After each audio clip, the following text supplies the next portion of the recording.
Selamat pagi saudara-saudari semua. Hari ini kita merenungkan kitab 2 Samuel pasal 18 yang disampaikan oleh Pastor Johnson. Di saat ini Daud masih di pengajaran Tuhan. Daud melarikan diri pergi dari Yerusalem sebab Absalom telah masuk di Yerusalem. Di pasal ini dengan tema dua rencana tidak akan menang atas rancangan dari Tuhan.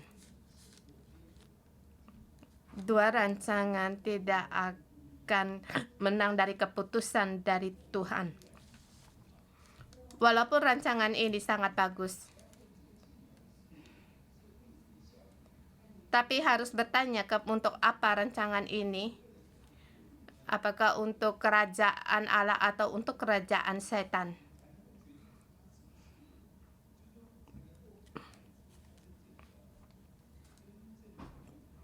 Baru bisa melihat bahwa rancangan itu baik atau tidak. Kita lihat di paragraf pertama 1 sampai dengan 10. Rancangan harus menyertai Allah.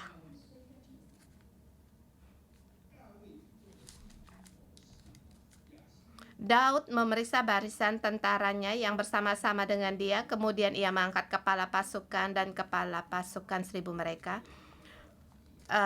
Ahitofel mengikuti Absalom.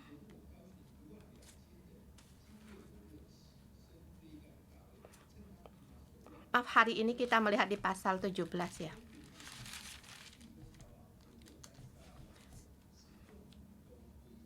Berkatalah Ahitofel kepada Absalom, izinkanlah aku memilih 20.000 orang, maka aku akan bersiap dan mengejar Daud pada malam ini juga. Aku akan mendatangi dia selagi ia lesu dan lemah semangatnya dan mengejutkan dia. Seluruh rakyat yang ada bersama dengan dia akan melarikan diri, maka akan dapat menewaskan raja sendiri. Ini satu rancangan yang sangat baik.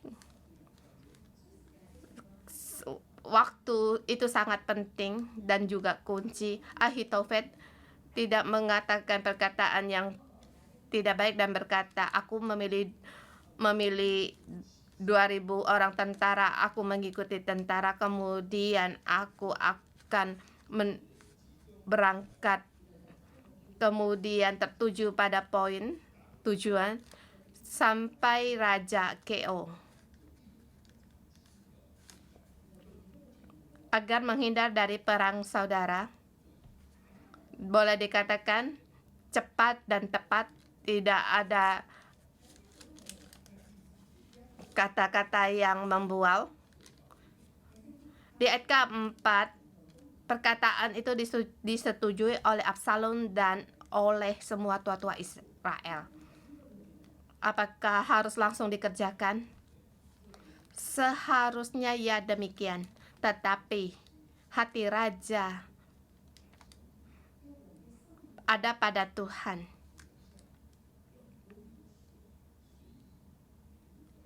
Seperti air yang mengalir, ada ketetapannya, dan hati pikiran manusia itu ada pada Allah. Walaupun rancangan Ahitofel itu sangat bagus, semuanya juga menyetujui. Tiba-tiba ada satu lintasan di dalam hati Absalom. Ayat kelima. Tapi berkatalah Absalom, pergilah juga Husai orang Arki itu, supaya ia mendengar apa yang hendak dikatakan.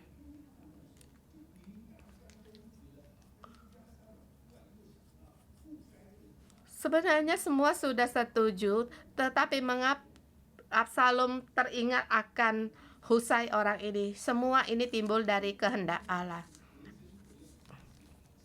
Kemudian ayat ke-6 dikatakan juga Husai telah datang. Ahitofel berkata ini itu, apa yang harus, bagaimana menurut pendapatmu? Husai yang diutus oleh Daud sebagai mata-mata, memang dia berkata, ya tidak baik, kemudian menyatakan perkaranya, masalahnya akan timbul di mana. Sebenarnya sangat baik. Di Alkitab berkata juga sangat baik. Jadi nasihat Ahitofel, nasihat yang baik ada konsep yang baik dan juga inti yang baik, seperti jelas dan tepat. Tapi yang di belakang dikatakan orang ini terbalik oleh yang dikatakan orang yang di belakang ini. Jadi kita harus pelan-pelan, kita harus tetap selangkah demi selangkah maju. Jadi rancangan terbalik dengan nasihat dari Ahitofel. Rancangan Ahusai terbalik dengan nasihat Ahitofel. Dikatakan, engkau tahu bahwa ayahmu adalah seorang pahlawan. Dia seperti seekor beruang yang kehilangan anak di padang. Dia sangat marah. Kamu lihat dia dari kecil, dia telah banyak mematikan beruang sampai Goliat sampai sekarang. Diganti dengan Absalom, dari kecil ayahnya adalah, diingatan Absalom adalah ayahnya seorang pahlawan. Kalau dia akan mengalahkan kita.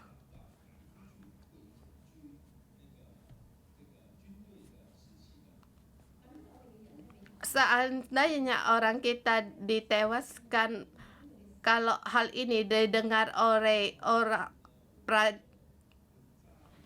maka hal ini tidaklah baik. Jadi kita harus berkumpul agar seluruh orang berkumpul dan ayahmu dikepung,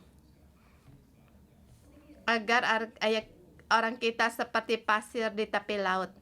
Kalau dia mendatangi di suatu kota, maka kota itu kita tarik kota itu sampai tidak dapat lagi di sana.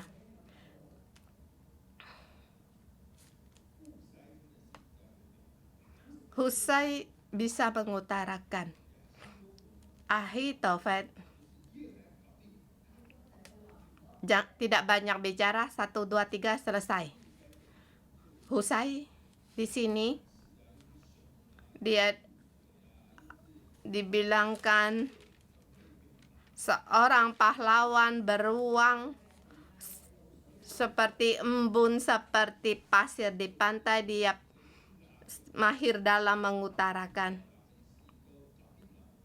Dikatakan kota dengan tali diseret sampai ke sungai sehingga batu pun tidak dapat di sana. Bersama seperti pahlawan dengan pahlawan yang ini seperti mengisyaratkan bahwa Ahitofel ingin merebut istana. Jadi setiap perkataan didengar. Ayat 14 dikatakan dengan jelas,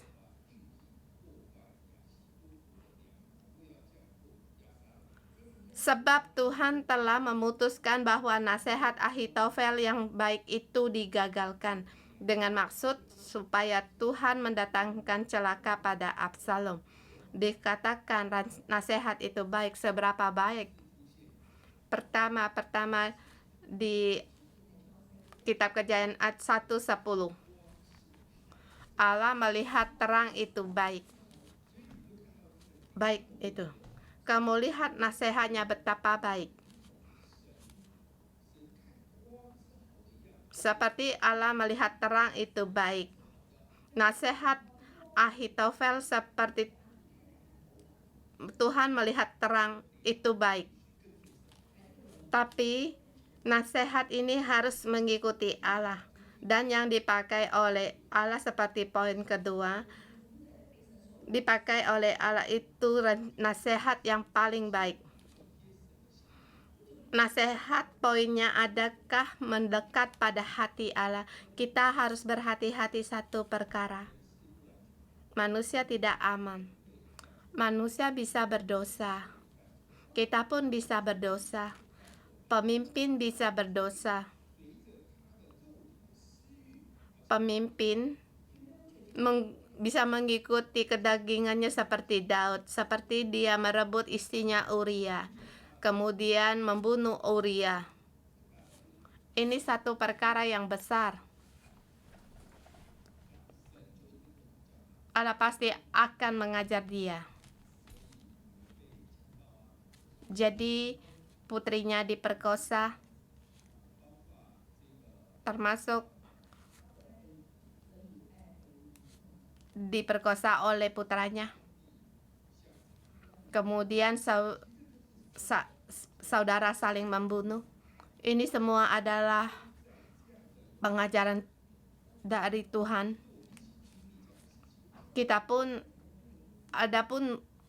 mengalami perkara yang demikian. Kita diajar oleh Allah. Sering-sering setan akan membakar-bakar masalah. Seperti Allah ingin mengajar Daud, tetapi setan menggunakan kesempatan untuk membunuh Daud, yaitu agar kerajaan Daud dimusnahkan.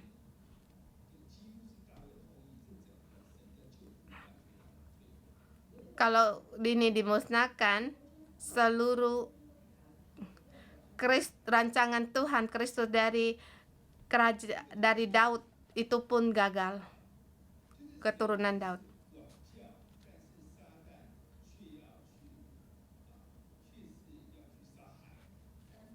Allah hanya mengajar, tetapi setan ingin membunuh dan memusnahkan.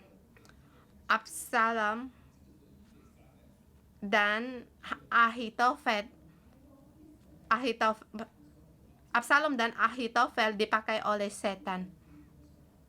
Ini perkara yang ada. Walaupun Ahitofel nasihatnya adalah nasihat yang baik, tetapi tidak dipakai oleh Allah. Kita dalam berpikir dalam banyak perkara, kita harus meletakkan unsur dari Allah.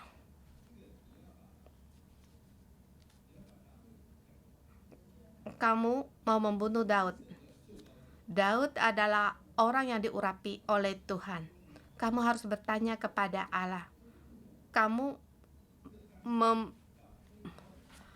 mencelakakan orangnya seperti tidak ada Allah.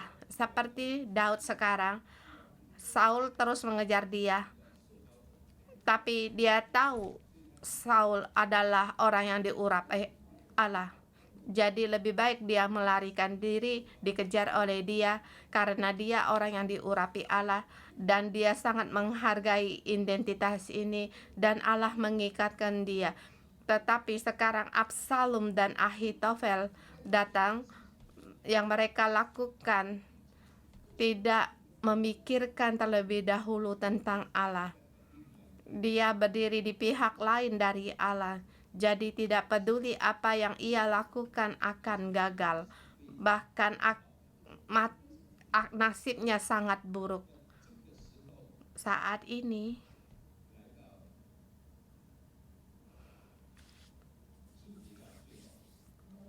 15 sampai terakhir. Dengan Allah punya kasih akan diingati oleh Allah. Kemudian mereka menggunakan nasihat dari Husai. Mereka memberikan kabar kepada Daud. Waktu memberikan kabar itu diketahui oleh orang. Ayat 18. Tetapi seorang anak melihat mereka lalu memberitahu Absalom. Jadi pergilah keduanya dengan segera, dan sampailah mereka ke rumah seseorang di Bahurim yang mempunyai sumur di halamannya, maka turunlah mereka di dalamnya. Bahurim. Bahurim adalah kampung halaman dari Simei. Pada saat Daud melarikan diri, yang terus mengutuk Daud. Jadi kota ini sangat menolak Daud. Tetapi Allah sangat spesial menggunakan cara mencari sekeluarga untuk memberikan kabar kepada Daud. Menolong 2 orang pembawa kabar ini di kota yang menolak Daud. Jadi sesungguhnya Allah mau menolong Daud, bagaimanapun ia sanggup lakukan. Karena Allah mau mengajar Daud tidak mengambil nyawanya. Dia memberikan kabar dan dengan sukses. Di pasal 23 terjadi sesuatu. Ketika dilihat Ahitofel bahwa nasihatnya tidak dipedulikan, dipasangnya pelana keledainya, lalu berangkatlah ia ke rumahnya di kotanya, lalu mengatur urusan rumah tangganya, kemudian menggantungkan diri, demikian ia mati, lalu dikuburkan dalam kuburan ayahnya. Ahitofel.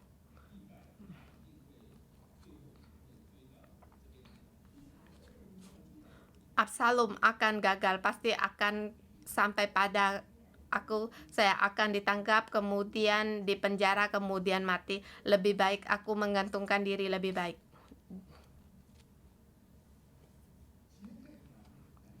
Dilihat sangat tepat. Tempat ini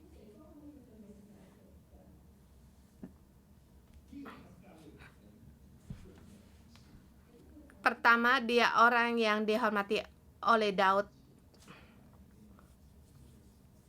Tapi dulu tidak terdengar dia memberikan nasihat. Tapi saat dia keluar satu kata, langsung kehilangan nyawa. Membelakangi Daud.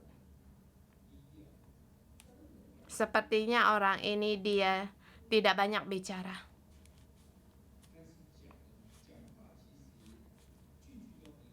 Tetapi setiap perkataannya ada maknanya. Sampai Allah berkata, orang ini sangat lihai. Tapi karena dia saya merasa dia tertekan. Di Alkitab ada satu tempat mengatakan bahwa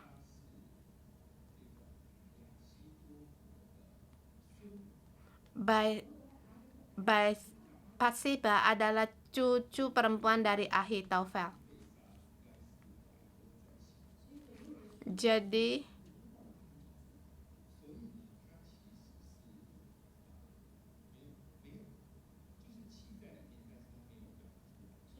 walaupun ada di situ tapi tidak dikatakan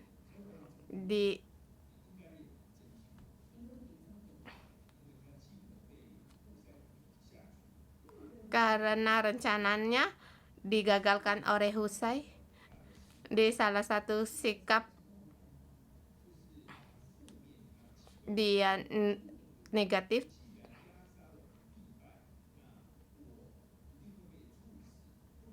Yaitu jika Absalom kalah berperang, aku akan dihukum mati. Lebih baik aku mati bunuh diri. Ini sikap negatif dari Ahitofel. Sampai kita lihat seharusnya perkara bukan demikian. Seperti Absalom mengangkat Amasa menjadi pahlawan, menjadi panglimanya yang menggantikan Yoab.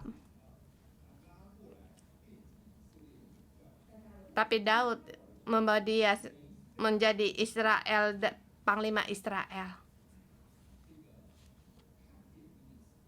Jadi yang dalam Daud menyelesaikan perkara membelakangi dia belum tentu harus mati. Simei yang mengutuk dia sampai akhirnya Daud kembali akan membunuh Simei. Daud hidup lebih lama dari Simei, walaupun hatinya sangat menderita. Jadi diletakkan pada Salomo, jadi memberikan perintah agar membunuh Simei.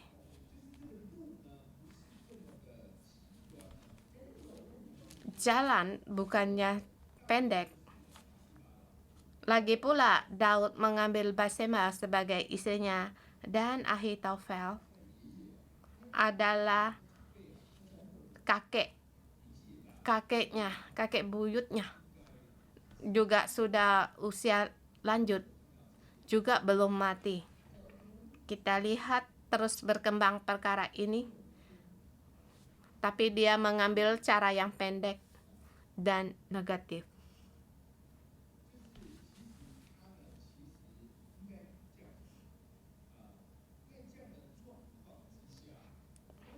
Di dalam keadaan yang demikian, Ahitofel dulunya mengikuti Daud, tetapi dia tidak mengikut orang yang diurapi Tuhan. Dia mengikuti manusia.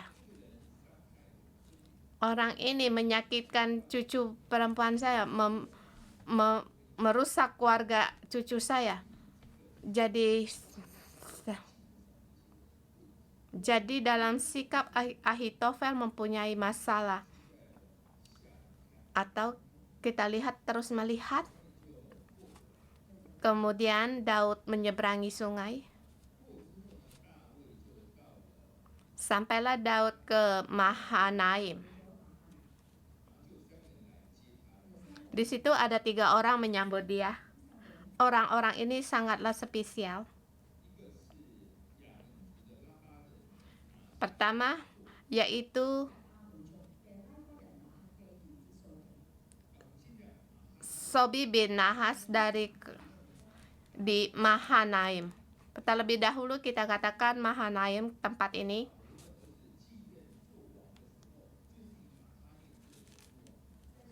Saul waktu anaknya menjadi raja, Mahanaim adalah ibu kotanya. Mahanaim sesungguhnya kota yang memberontak kepada Daud. Tetapi pada saat Daud menjadi raja, Daud tidak membalas dendam. Dia terus berbuat baik kepada tempat itu. Jadi ini kasih yang ia tanam, yang ia tabur. Jadi pada saat ia melarikan diri sampai ke Mahanaim, ia dilindungi.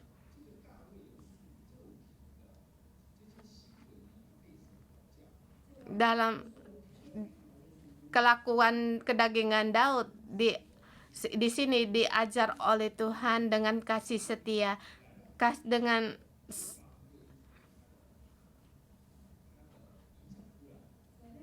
karena lewat kasih karunia ini mempengaruhi dia. Waktu dulu ia berbuat baik terhadap Mahanaim, sekarang Mahanaim berbuat baik terhadap dia. Yang kedua, Sobi bin Nahas dari Rabah, dari Bani Amon.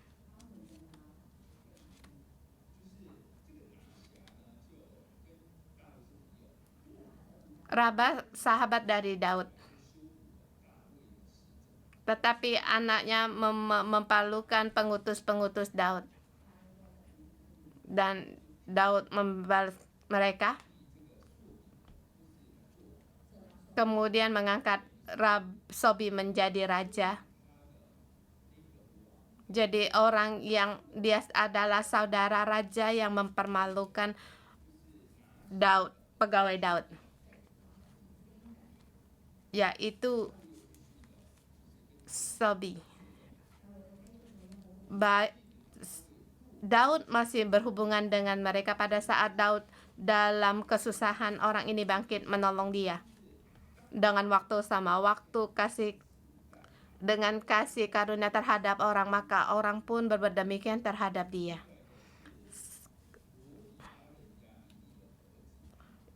Kemudian Makhir bin Amil dari Lodebar. Orang ini pernah merawat cucunya Saul, Mephiboset.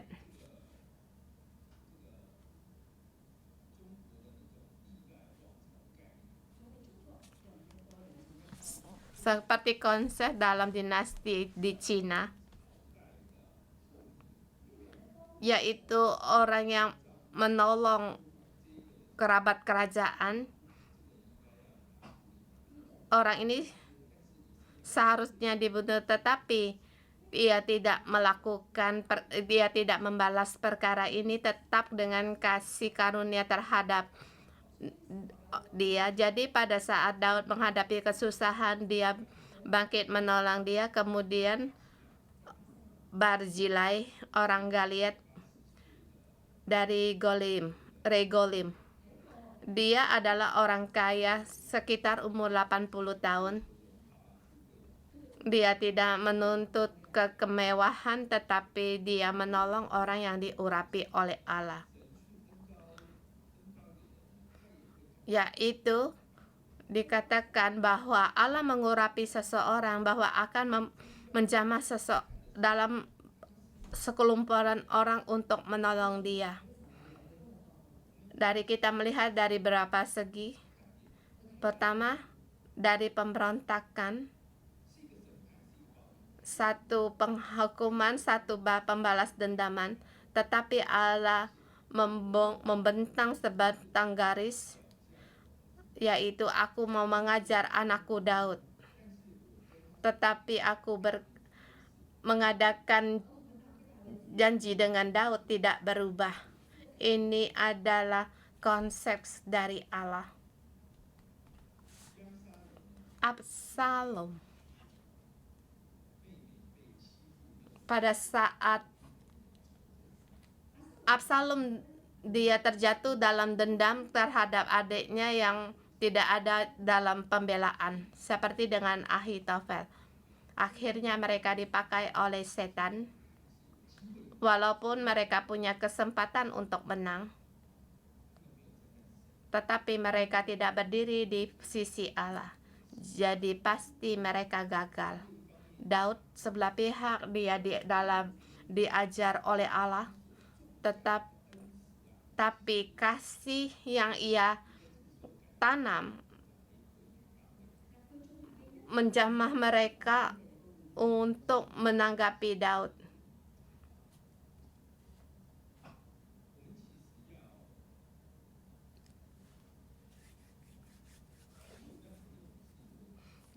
Kita harus mengaku diri kita sendiri punya masalah, kita tidak sempurna, kita mempunyai kedagingan, tetapi pada saat kita juga mempunyai saat dalam merindukan Allah.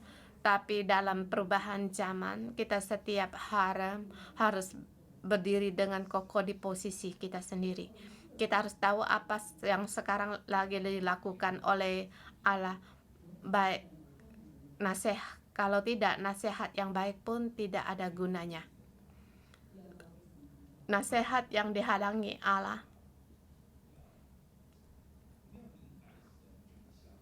kita harus mengerti dan mengikuti Allah, mencontohkan Allah.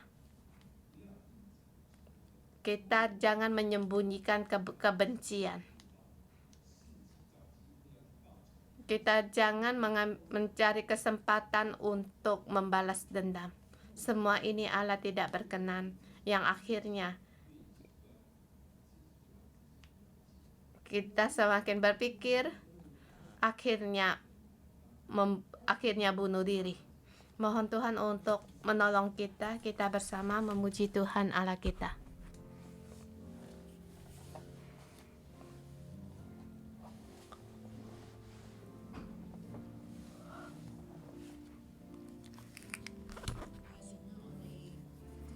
Mari kita menyembah Tuhan Allah kita. Tuhan, Engkau menyelidiki hati kami setiap orang. Lebih lagi banyak mengerti akan Engkau.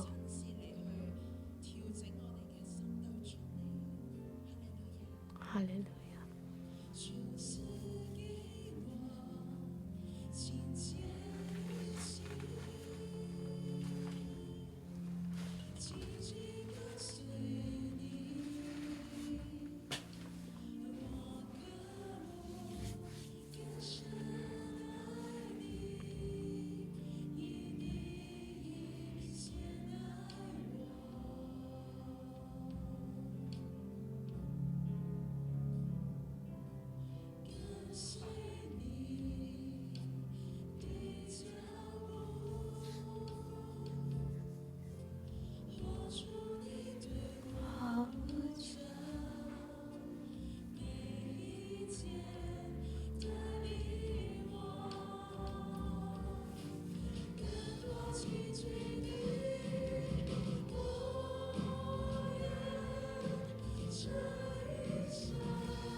Tuhan, dengan demikian kami mengikuti Engkau dan percaya kepada Engkau, Tuhan, sehingga hidup kami semakin seperti Engkau. Tuhan, inilah seruan hati kami.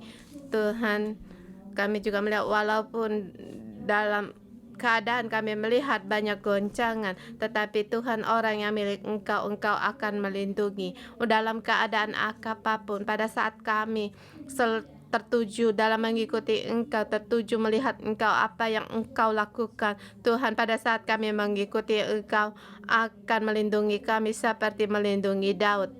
Saudara-saudari semua, mari kita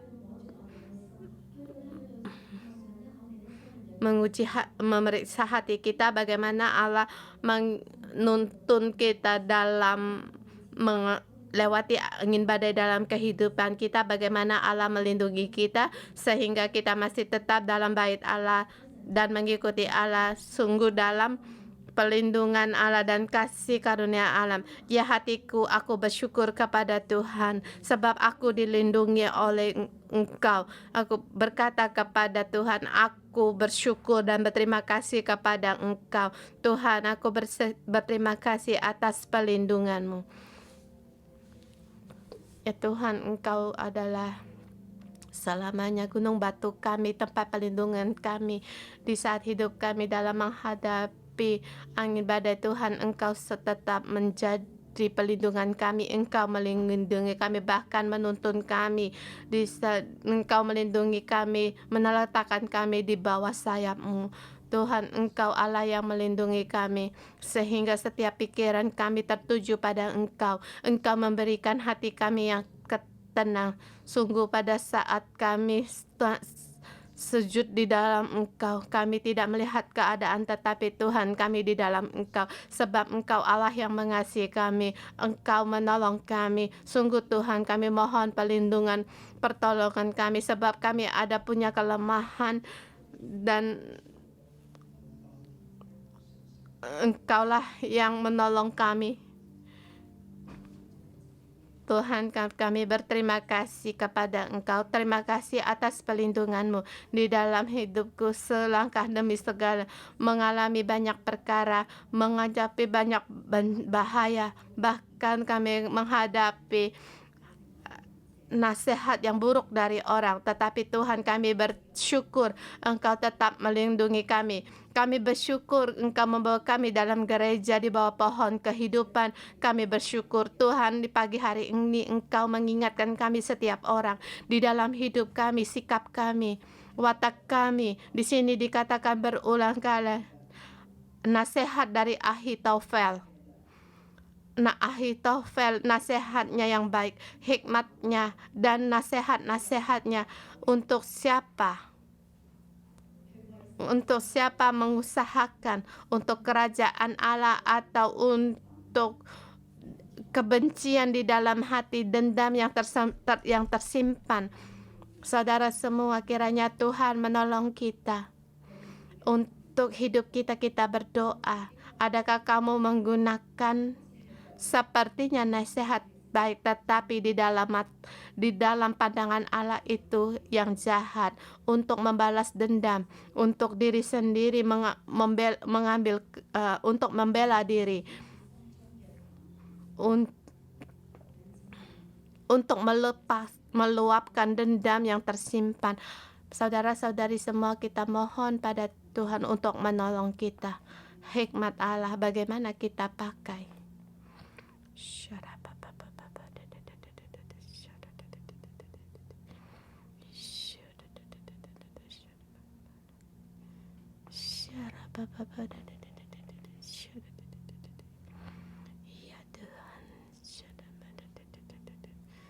Ya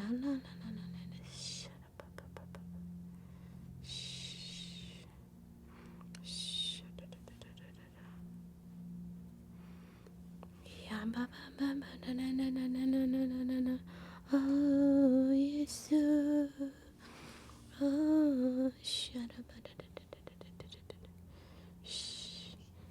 Tuhan, mohon Engkau melindungi hatiku.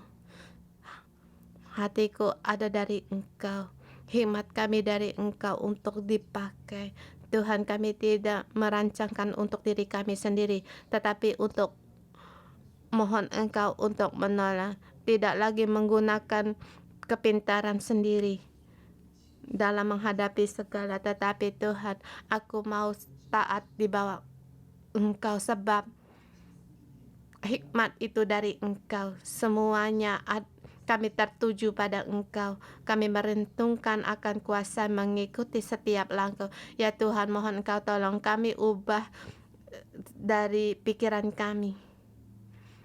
Tuhan, mohon Engkau menolong kami.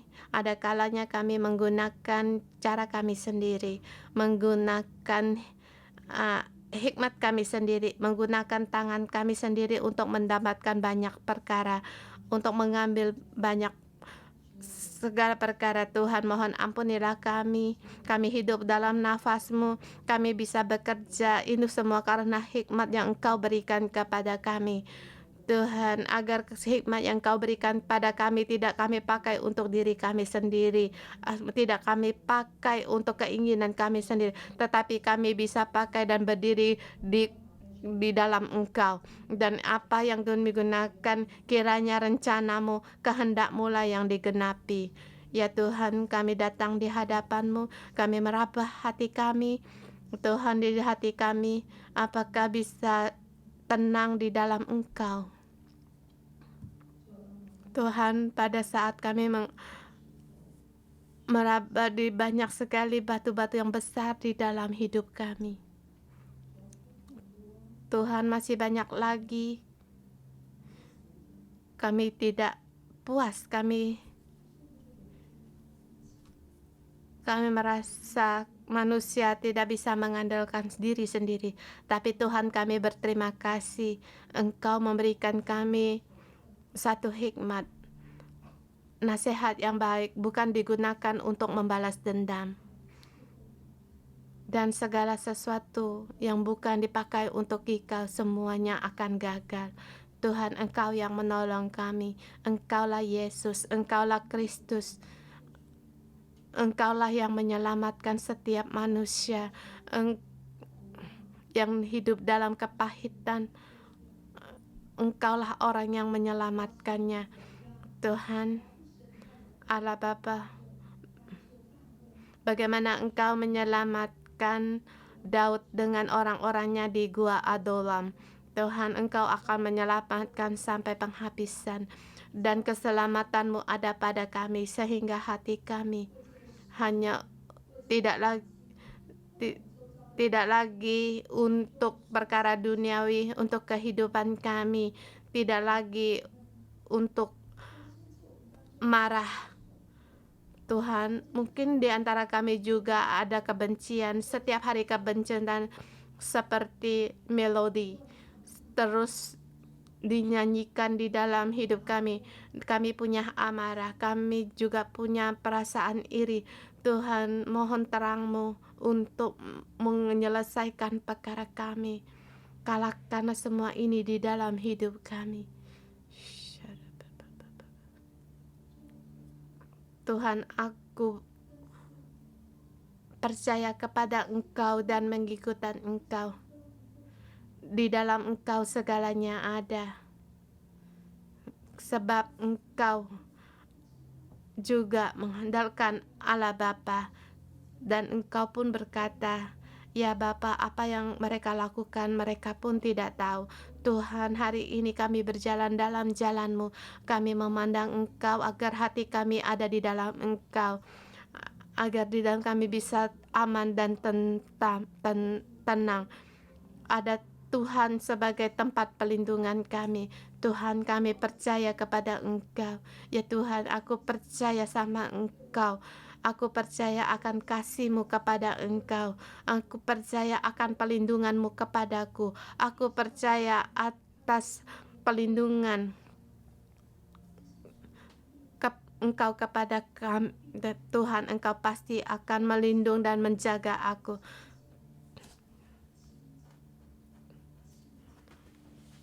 Tuhan, jadikanlah kami seluruhnya tunduk taat ke dalam Engkau. Tuhan, mohon Engkau berikan kami damai sejahtera-Mu di dalam kami. Sebab ada Tuhan, walaupun dalam keadaan atau dalam pengajaran atau dalam dihukum, tujuan-Mu hanya ingin kami mengerti. Tujuan-Mu hanya agar untuk menolong kami, untuk membuang segala noda-noda di dalam hidup kami. Sebab Engkau sempurna, kami ingin seperti Engkau.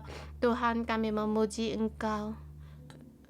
Tuhan, kami bersandar kepadamu.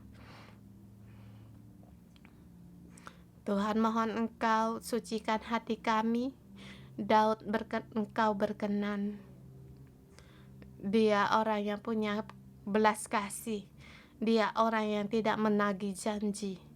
Dia orang yang bisa memberi. Pada saat ia sampai di Mahanaim,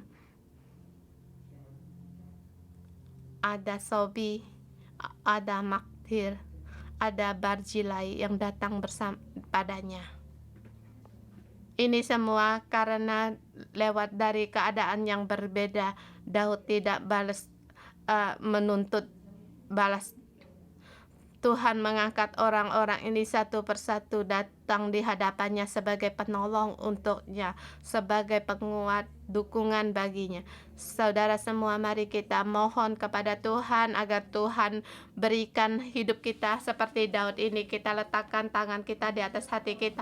Kita mohon pada Tuhan agar memberikan punya kasih yang tidak menagih, tidak balas dendam. Dengan kasih kita bisa memberi kasih kepada orang lain, maka Tuhan akan memberikan kasih-Nya kepada kita.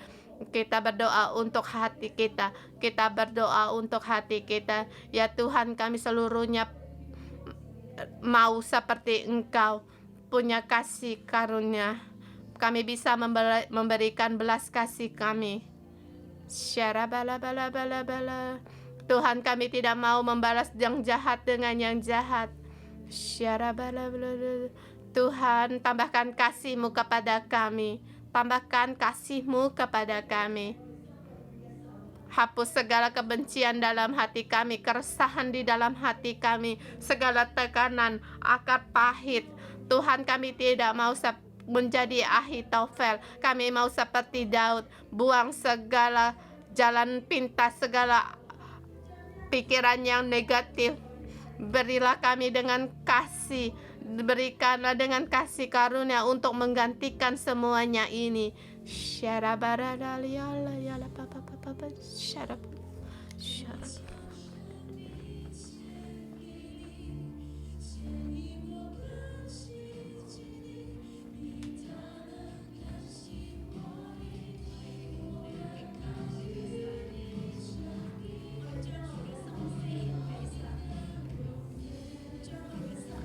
Kita persembahkan hati kita, hidup kita untuk Tuhan.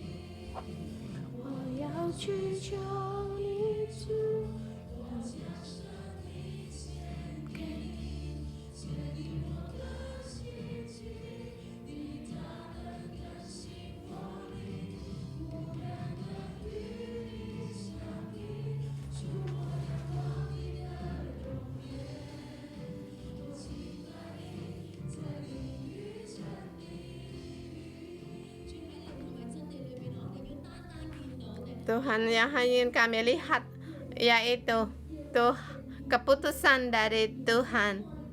Tuhan yang telah memutuskan. Saudara-saudari semua, kita melihat keputusan Tuhan di dalam hidup kita, dalam bimbingan Tuhan. Saudara semua, kalau Tuhan mengingatmu di tempat kerjamu untuk percaya pada Tuhan, Tuhan mengingatmu bagaimana dengan kasih terhadap anakmu, terhadap pendampingmu. Semua itu yang harus kita pegang dan kita harus melihat, sebab Tuhan telah memutuskan untuk ini ada pada kita. Mari kita berdoa untuk merespon panggilan Tuhan terhadap kita. Baik kita seperti kita telah lewati hari penghapus dosa, bagaimana keputusan kita untuk berubah. Kita beritahu kepada Tuhan, aku mau berubah, aku mau berpegang pada keputusan-Mu. Tuhan, aku di dalam hatimu mengambil keputusan dari-Mu dan untuk terus mengikuti Engkau. Saudara semua, kita semua berdoa. Bahkan kita beritahu kepada Tuhan, kami mengikuti Engkau bagaimana membawa gereja. Pada saat ini keputusan Engkau mendirikan Taman Eden dan di grup, Tuhan, Engkaulah keputusan Engkau agar kami ada di dalam Engkau. Dan juga bagaimana tim Lewi untuk membangkitkan mereka. Tuhan, kamu itu Tuhan, semua ini adalah Tuhan keputusan Engkau untuk gereja 611, untuk menanam pohon kehidupan. Kami punya arah dan hidup kami melihat dan kami mengikuti. Tuhan, beri kami kekuatan pada setiap orang kami untuk berjalan di dalam jalan-Mu, dari perjalanan perorangan sampai pada jalan kerajaan Allah, agar kami menjadi pohon kehidupan dan kami terikat akan Engkau. Tuhan, ini seruan kami hari ini. Tuhan, kami berkata kepada Engkau, ini keputusan kami, setiap orang hanya mengikuti Engkau. Semua rancangan di dalam hidup kami, rancangan kepada gereja, semuanya Tuhan kami mau ikuti. Tergenapilah kehendak-Mu Tuhan. Mari kita berdoa. Kita berdoa agar kehendak Tuhan digenapi lewat gereja 611.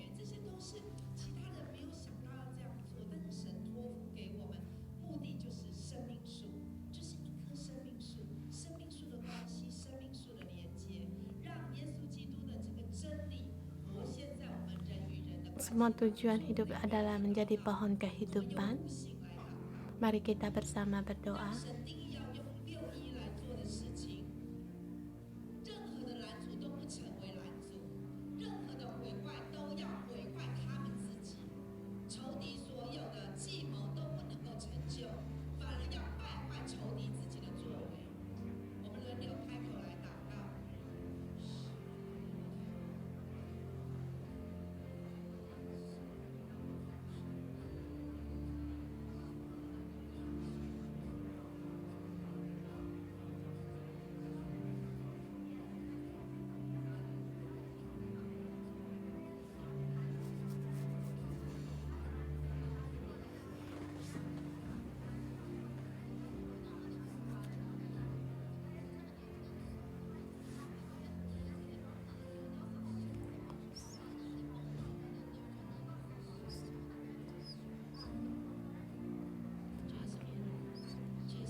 Tuhan Yesus, kami datang di hadapan-Mu. Kami serahkan dari tim Lewi di hadapan ini kehendak-Mu untuk membuka pendidikan dari Lewi. Hari ini Tuhan, kami tahu banyak sekali berita mengatakan bahwa di Hong Kong mengurangi pendidikan rumah sekolah, pengurangan murid.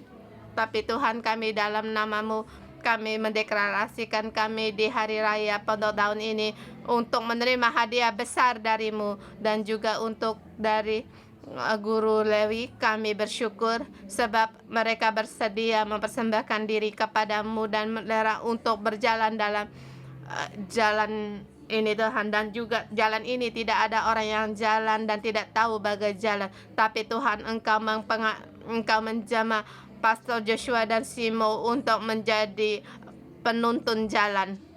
Tuhan, Engkau yang membuka hati, pembukaan sekolah, rencana seluruh admin, dan juga pelatihan Roh-Mu menyertai seluruh grup. Dan Tuhan, Engkau terus menambah tenaga-tenaga kerja, dan juga bahkan kiranya kehendak-Mu terjadi di dunia ini, dan kiranya guru-guru Lewi panggilan ini agar mereka bangkit menjadi dalam pendidikan, membawa perubahan.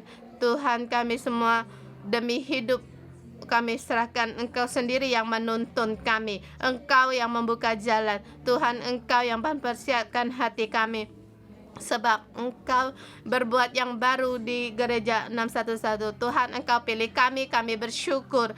Kami bersyukur di Tuhan, kami percaya Engkau akan berbeda. Tuhan, berterima kasih juga di Taman Eden. Kami bersyukur bersamaan juga kami di gereja Hoho 611. Kami bersyukur sebab Engkau yang memberikan tempat bagi kami, dan juga di Taman Eden Engkau memberkati kami dan juga memberkati hubungan dan hidup kami. Dan juga di taman ini ada di pondok banyak keluarga di situ membawa perubahan hubungan. Tuhan, kami bersyukur Tuhan kami bersyukur bukan Taman Eden yang memerlukan kami, tetapi kami yang memerlukan Taman Eden. Akhirnya Tuhan Engkau terus menuntun kami agar terus berjalan dan dalam kehendak-Mu, agar kami tahu hubungan kami bisa dalam kehendak-Mu dan juga hubungan kami juga dipulihkan. Tuhan terima kasih Engkau memakai 611 gereja pengembalaan. Tuhan kami berterima kasih Engkau membangkitkan banyak ketua sel sehingga ketua sel bangkit hanya untuk mengembalakan kerumpulan domba dan juga untuk kerajaan. Kita berdoa. Kita juga berdoa untuk ketua-ketua sel, satu persatu ketua sel kita berdoa. Tuhan kami memandang Engkau, Tuhan Engkau memberikan pohon kehidupan, nafas kehidupan kepada kami setiap Engkau berikan kepada semua ketua sel. Dan Tuhan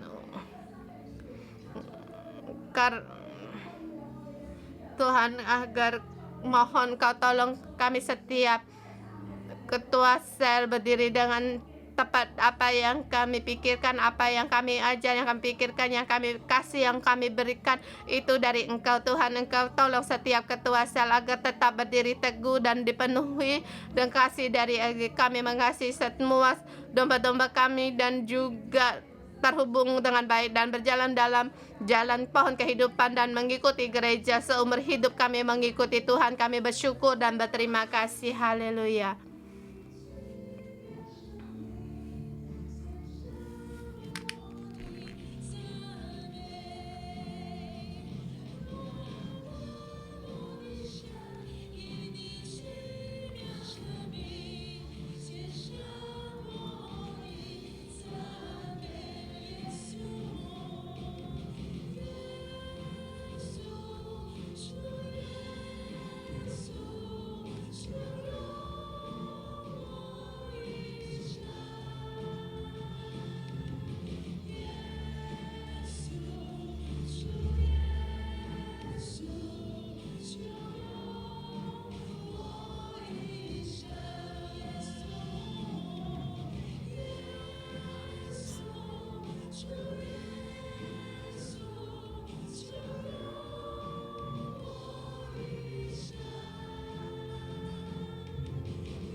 Tuhan, ini adalah doa kami. Kami berseru kepada Engkau, kiranya Engkau pakai kami setiap hari.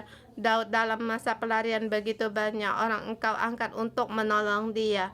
Baik itu penasehat Husai atau Zadok atau imam, anak-anak para imam, bahkan perempuan. Semuanya Tuhan Engkau pakai. Walau Engkaulah Allah, Engkau pakai bangsa asing untuk Engkau pakai. Tuhan kami juga datang di hadapan Engkau. Tuhan Engkau pakai kami. Pakailah kami dimanapun kami tempat agar kami menjadi pohon kehidupan. Satu sumber dari air kehidupan-Mu yang mengalir dari tata karuniamu. Tuhan kami mengambil kekuatan dalam kasih-Mu. Kami terus berhubungan lewat ketua sel. Engkau telah mengambil keputusan untuk memberkati ketua sel dan juga Engkau memberkati kami semua. Seberapa besar pekerjaan dari musuh, dalam nama Tuhan Yesus Engkau digagalkan. Tuhan menggagalkan rencana musuh. Tuhan kami memuji Engkau. Tuhan Engkau berikan kami Taman Eden sebab Engkau tahu kami mau letakkan Tuhan dahulu, kemudian manusia, selanjutnya bumi. Dalam nama Tuhan Yesus aku mendeklarasikan segala kesusahan, segala yang menghalangi, dalam nama Tuhan Yesus mundur karena keputusan Engkau, keputusan dari Engkau. Tuhan kami rindu dari generasi ke generasi. Pohon kehidupan tidak hanya berhenti di generasi sekarang tetapi terus diteruskan, dan juga pendidikan dari Lewi ini sangat penting. Pendidikan pohon kehidupan sangat penting. Tuhan Engkau tolong kami sekarang memberitahu sekarang penutupan sekolah, tapi itu tidak mungkin sebab Tuhan rancangan-Mu untuk menyelamatkan. Aku dalam nama Tuhan Yesus mendeklarasi keselamatan Tuhan digenapi. Tak ada kuasa yang menghalangi. Tuhan, kami memuji Engkau, Engkau memberikan kepada kami, Engkau berkati kami, kami orang yang Engkau pakai dalam setiap posisi kami. Genapilah segala rencana-Mu di dalam kehidupan kami. Dalam nama Tuhan Yesus berdoa, amin. Kita renungan pagi sampai di sini. Tuhan Yesus memberkati.